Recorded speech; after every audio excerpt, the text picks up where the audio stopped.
Alright, today I wanted to talk about gear acquisition types. So I played a lot of games with a bunch of different types of gear acquisition. This is all sorts of things that you could think of, and there are some particular ones that are my favorites. I am primarily a Valheim channel, so I'll go through the types and then get back to Valheim, but just want to give you a sense of some of the most favorite games that I have and the variety that acquiring gear is in these games, and then give some analysis on that. First off, Elden Ring, game that's going on right now.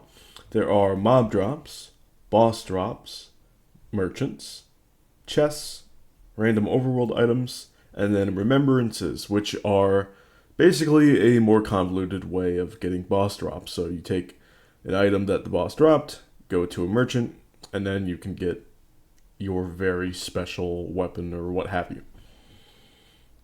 Now, Valheim, we have primarily just material to gear crafting.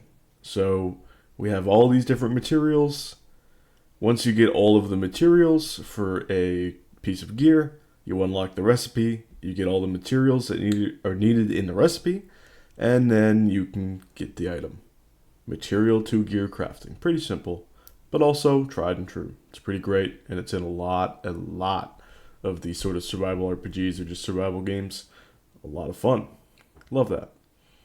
But merchants are very limited in Valheim right now. You can get sort of accessories like the Megangord, Dagger Circlet, things like that. Pretty simple. You can also get unique crafting materials too, like Emir Flesh for the Iron Sledge and the Frostner, which is very nice. That's cool in its own way. But I'll come back to Valheim after I read the rest of my stuff. So recently I've been playing a lot of The Bloodline. Oh yes, out in early access now 2 months ago in October, late October. It's been a joy to play. Just very silly, but it's got a great deal of systems. And, well, some of them I want to talk about later in their own Bloodline-related video.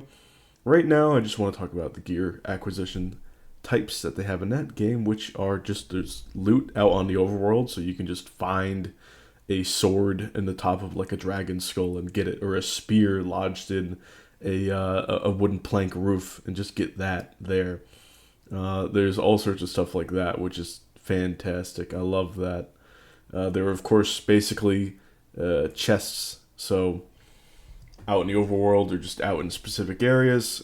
Specific areas more than the overworld, really. I don't think I've found anything out in the overworld like that, but there are all sorts of chest loot and containers. All the containers basically function the same as chests, which is cool. All of that being said, the gear is pretty rare in these containers, so finding some is pretty spicy. I like that a lot. Now, there are special containers that have quite a lot of gear, and the downside to that quite a lot of gear is that it's all just a bunch of nonsense, basically. There's extreme low rarity that the gear in those just jam-packed gear chests are very good. However, they sell for a pretty penny, so you can just stack up, and it's like opening a chest full of 2,000 gold when enemies are dropping maybe 1 or 2 gold. It's very nice, even if it's specifically loot-wise not very good.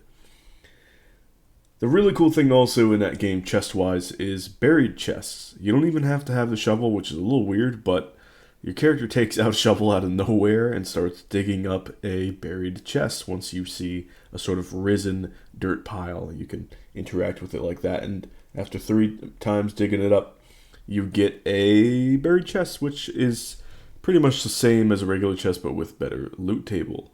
Yeah, very cool. Very nice. I like that. I like that a lot. We do have buried chests in Valheim, but we don't have any special loot in them, which is curious. We also have very limited loot in chests, so the only type of gear that we would get in Valheim in chests are arrows. And don't get me wrong, a lot of the arrows in chests can be very, very good, like frost arrows up in the mountains. That's very spicy. But that's pretty much just it for chests. And the chests that are buried are really, really just not very worth it. Like, the Meadows buried chest. It's like, okay, you get silver necklaces and you can get fire arrows, but fire arrows are already really easy to make anyway.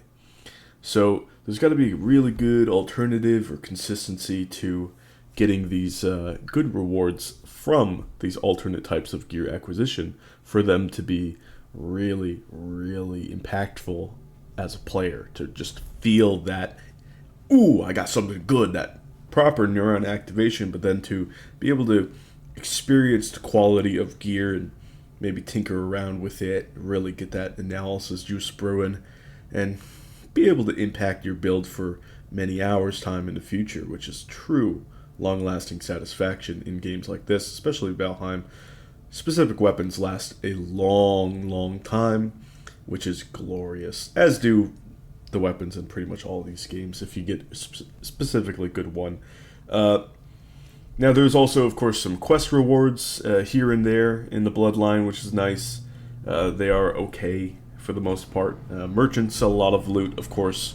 You can craft things at tables.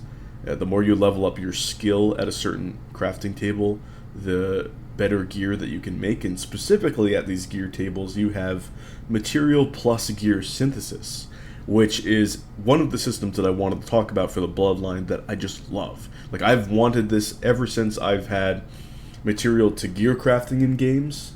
Ever since I've had gear to gear synthesis, which I'll get to later, I've wanted material to gear synthesis, which is just, or material plus gear into gear synthesis. I mean, this is just fantastic idea. It just combines the two together. Where you have some mats, you have some old gear, you combine them and make a better piece of new gear. Ooh, that is nice. So, specific example that you can slap onto literally every build in the Bloodline is the Spring Heel shoes. These things are phenomenal.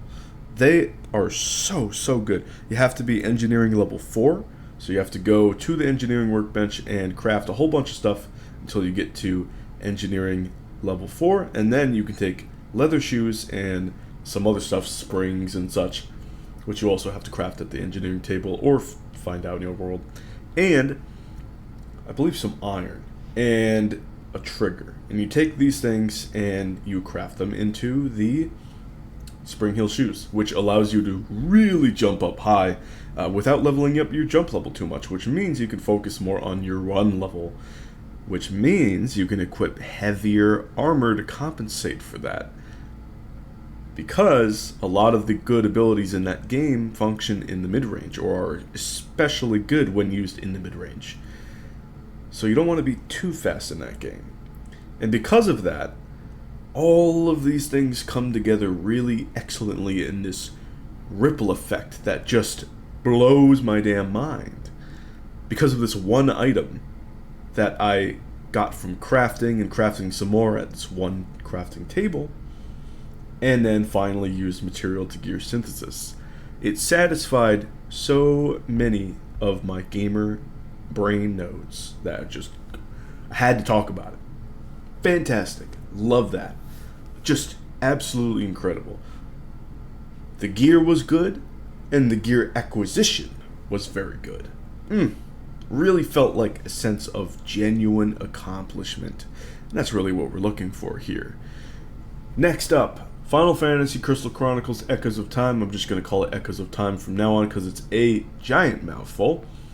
There are merchants, and then there are an interesting thing where you can get recruits in that game, and if there's this one in the mid-game where you get this red mage guy, and you pay 5,000 gil to him, which is really a lot at that point, and you can recruit him, and then you can subsequently strip him if you're playing solo, and equip his really advanced red mage armor and his really advanced Zantetsu weapon, which is perfect for doing a solo clavet run, which I love to do. Really just fantastic. But because those gear are super advanced, paying the price is incredibly worth it. And I'll go through the vast majority of the rest of that game wearing and equipping that specific gear. I love that. I love that. You pay an absurd amount, hey, you get your rewards straight up for you. That's cool. I don't think this would be particularly as useful in most other games, but the way that this game functions with its gear is it's all about the specific benefits that you've been investing in and that you can invest further into that makes that gear special. Now, what do I mean by that? In that game, gear has slots that you can equip gems onto, and gear also has levels. The more you use the gear, the more it levels up, the more attack or defense it has. Very good. Very nice. I like that. There are also a bunch of loot on the overworld which are orbs. They will increase your proficiency with certain elements or status effects. Specifically, what's really good is stun and freeze. Of course, it all has to deal with controlling the enemies, shutting them down so that you can get more combos on them, and they can't really do anything to you. The stun one is particularly nice because of Zantetsu has stun plus built into it if you get it off the red mage, or if you craft it way later on, which, of course, you're going to get it off the red mage. Having the boosted stun with some additional gems put on it is what's going to make it truly special beyond just getting it from the red mage. So, you do get it, you do pay it, and it looks like a in-game pay-to-win sort of thing, but without, of course, real money, which is nice. But it's not an instant delete all enemies. You still have to be strategic, you still have to be skillful, use tactics, use right magic, invest in the right things, and put the right gems on the target. Now, what I didn't mention yet is once you have a weapon or any piece of gear maxed, you can convert that piece of gear into a gem and then put it on the new piece of gear. Oh, that is spicy. I love that, and I love doing that with specific pieces of gear to really invest towards that Zantetsu.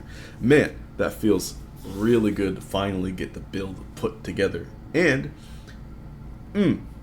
I wouldn't mind that in really whatever type of game. That is just so much fun to really invest and feel the pieces sliding together over time, and then just go on a tear throughout the majority of the rest of the game with that gear. It's just, so satisfying.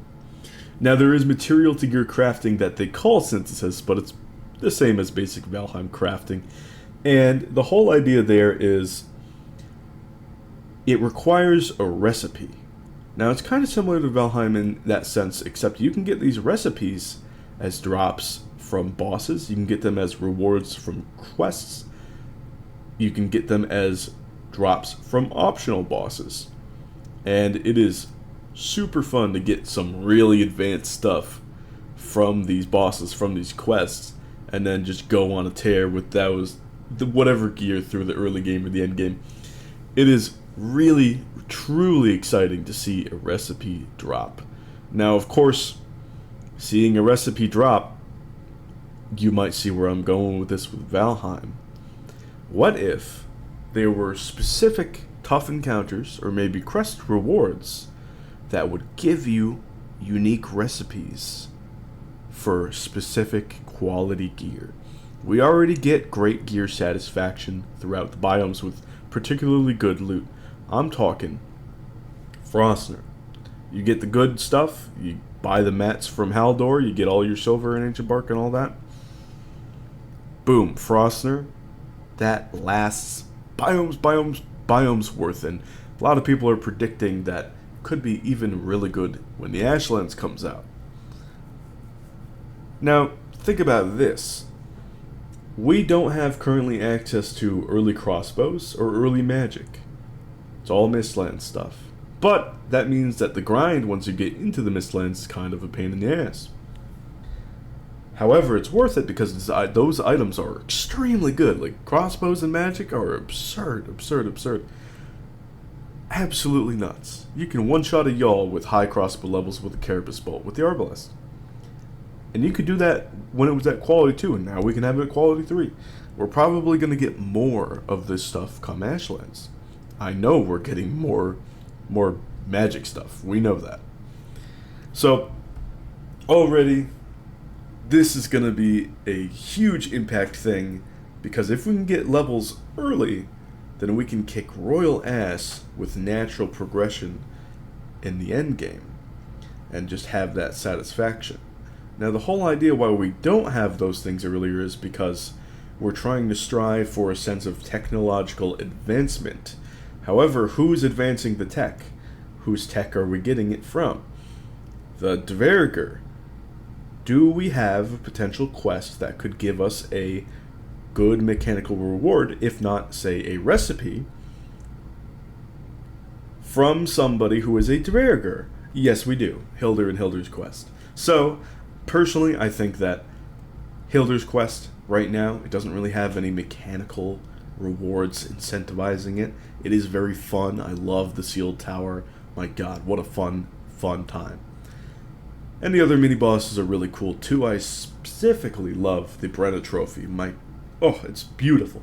I have like 5 or 6 of them up on the base. It's phenomenal. However, there is a good area for gear acquisition, not only from getting unique mats maybe from the mini-bosses, but also potentially as a reward from Hildur herself. And she could have some sort of access to interesting recipes, which could make for a very good mock Final Fantasy Crystal Chronicles Echoes of Time method of synthesis that fits right into the Valheim system. She gives you the recipe, you learn it, you go out and get the required mats, and you craft it up. And boom, you have your much earlier version of these technological advancements. Very, very fun, very satisfying, lasts a long time, great investment. Love it. Now, moving forward, I want to talk about Final Fantasies. I'm a big Final Fantasy head. Channel name, Terra, comes from Final Fantasy VI, although my favorite is Final Fantasy IX. But I'm not really going to specifically talk about 6 at the moment, and 9 will take a moment. We'll start with Final Fantasy III for the DS. In that game, the way to get gear, there are hidden items in towns and whatnot. There are chests. There are hidden areas with chests, so hidden chests. There are merchants. There are hidden merchants. There are hidden quests with a quest reward that could give you all sorts of goodies. All sorts. So, you hit job level 99, you go to the legendary merchant, and she makes you something nice. Love that. Of course, you can always get, you can also get Ultima Weapon through that way, through the quest. Love that. And then there's a very unique boss steel in Gungnir, the spear. Now, while we don't really have steel options, what would be really, really nice is if maybe we have more interesting chests. Hidden chests, we have that.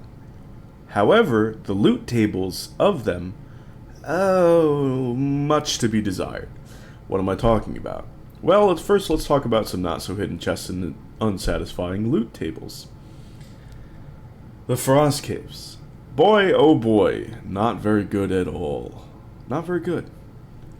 I wish it had wolf pelt so that we could much more easily get that Fenris grind and get that Fenris gear set up. That would be much better, personally.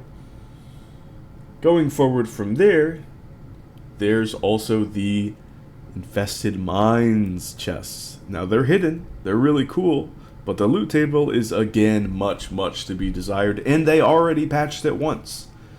They already patched it once to have some sausages and whatnot. Wow. But, hey, you get some very basic potions for doing this. Now, a while ago, I did suggest that maybe we include Dverger trading. I feel like that was a major easy layup that was missed in the Mistlands at launch, and still is. And, oh boy, maybe we bring the basic potions back, and then we get interesting recipes. See where we're going with this, from the Dverger as trading. And then maybe also we get the Dverger extractor recipe as well. Or maybe just Dverger extractors. Something like that would be really, really good to keep things moving forward. I would also like unique recipes for specific staffs. I think that would be sick. Maybe even skill books for staff middle mouses. You often see Dverger mages do a secondary attack. We don't have magical secondary attacks on our staffs. That could be something interesting to have there.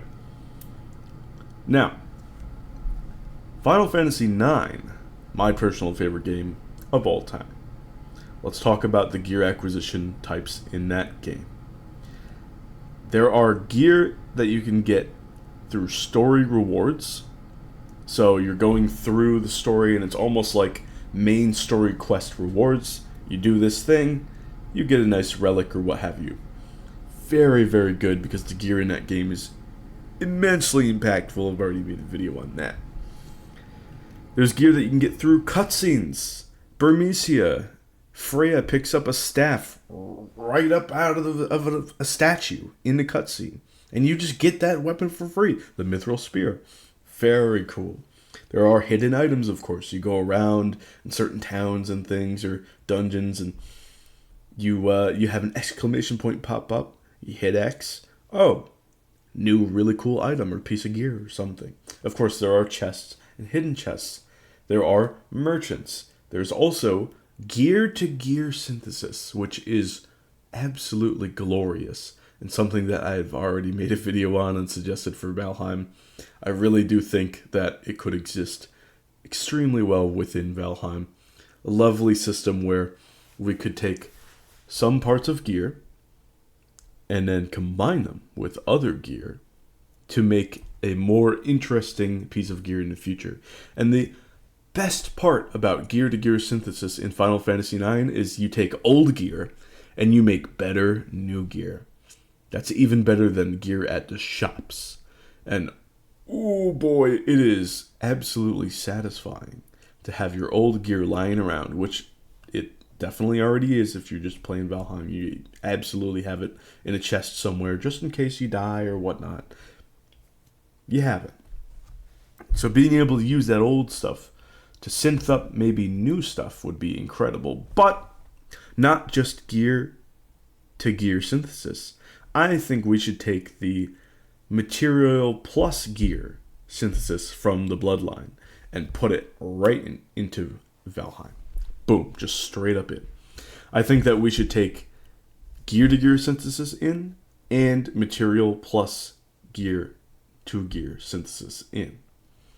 And I think that would be an amazing way to use up old gear and put it right into incredible new gear. Now, it would require a synthesis shop, not necessarily a synthesis table. And I think that would be the interesting part in the way that would make it work. Maybe another merchant of some kind. Maybe not even just a Dverger, but, well, on the old scrapped roadmap, I know it's scrapped, but there were one particular interesting option that they could have added, which were Svartalfar brigands. And I think it would be really cool to have a Svartalf merchant somewhere, or just even a Svartalf NPC.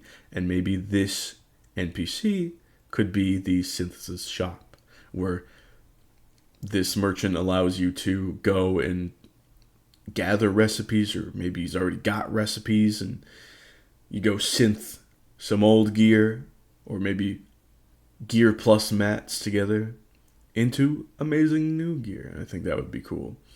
Now, I think we're getting a lot of merchant clog on the map. There are so many really good point of interests that can be missed, or that can be a royal pain in the ass to get to, considering the limitations of world generation not being up to snuff. And honestly, I really despise how far out in the world Haldor and Hildur can be. I think they should be much closer to spawn, guaranteed. And I think that this merchant could be further out, guaranteed. And I think that would be a fascinating way to have that progression be lined up.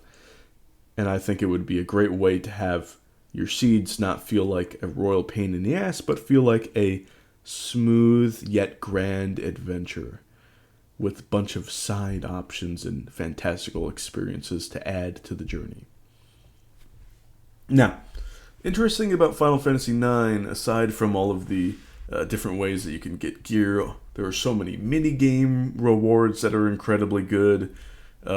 Specifically the chocographs, which, holy shit, I mean, this thing adds together with the whole buried chest idea that I mentioned earlier with the Bloodline. There are some incredible buried chests in Final Fantasy IX that just have gear even beyond the synthesized stuff that you can get. You go through and dig up the little map pieces called chocographs, and then you go on your chocobo, your steed in that game, and you go out into the overworld and you go dig up the good gear. Maybe this is what locks can do for us in Valheim. Maybe the grand purpose of locks is that they can use their big old sniffers to use and sniff out some very interesting gear if they have a lead. Maybe you have a little bit of something connected to a container or a chest, or maybe even a buried meteorite, considering the whole Yagluth and Plains thing and how locks are native to the plains. And maybe we go find something that was buried by a meteorite from Yag from one of his past battles. We know from Yag's flavor text on his trophy that he's been fought and killed many, many times, but he's come back. So maybe there's old meteorites and old ruins and old gear that's been hidden here, there, and wherever, that's been covered up and changed and terraformed into what was maybe once part of the old Fulling Empire, but is now Black Forest or Meadows, something of that nature. And that we go and we get certain items or pieces of gear, and they're only complete once we dig them up using the locks to go find them. I think that would be a really cool way of making locks satisfying and finding really cool, good gear to have. I hope you guys agree, because that was one of the ones that I'm super into. Now, the interesting thing is Final Fantasy IX, in sort of sacrificing one for the other, Final Fantasy 5 through 7 and little bits of 4 have rare mob drops gear, and then they have rare mob steal gear. But Final Fantasy IX doesn't have those, and they have really good boss steals that are better than synth, better than this, better than that. Basically, bordering on the quality of some of your better synth stuff, better minigame gear. And it is just incredible satisfaction to get that boss steal. Now, I like the idea of what they're kind of going for with the whole stealing from the Dvergr thing. I don't think it should have been from the Dvergr. Maybe again, once we have, or if we have Svartalfar, they might be a more evil type, a less welcoming type that we might feel better about plundering. After all, we were once Vikings, and we are becoming new Vikings of this new age, in this new world. Maybe, if we have enemies that we feel really good about just plundering and taking from, they could have good gear in there, or good recipes, good mats, what have you. And I think having the access of getting good gear from tough mini-bosses or tough enemies and whatnot, just finding a way to kill the mini-boss, get the gear, and then leave before we get mobbed by X, Y, and Z different enemies. Maybe this could be added to Fortress Time in the Ashlands or what have you. Oh, it could be really satisfying. Let me know what you guys think about that. I definitely feel like we should have much more of a plundering feel. I do love that satisfaction with the Fulling Camps. I'm sure Fortress Time will be excellent, but let me know what you think about directly getting recipes or gear from this sort of situation, instead of just breaking down specific aspects of the infrastructure and getting good loot there like we have ever since Frost Caves came out. That's about it for now. Let me know what you think about all these different types of gear acquisition. What's your favorite type of gear acquisition from games? And what do you think about my suggestions of changing things around and adding them into Valheim? Anyway, thank you for watching, and I'll see you guys some other time. Bye!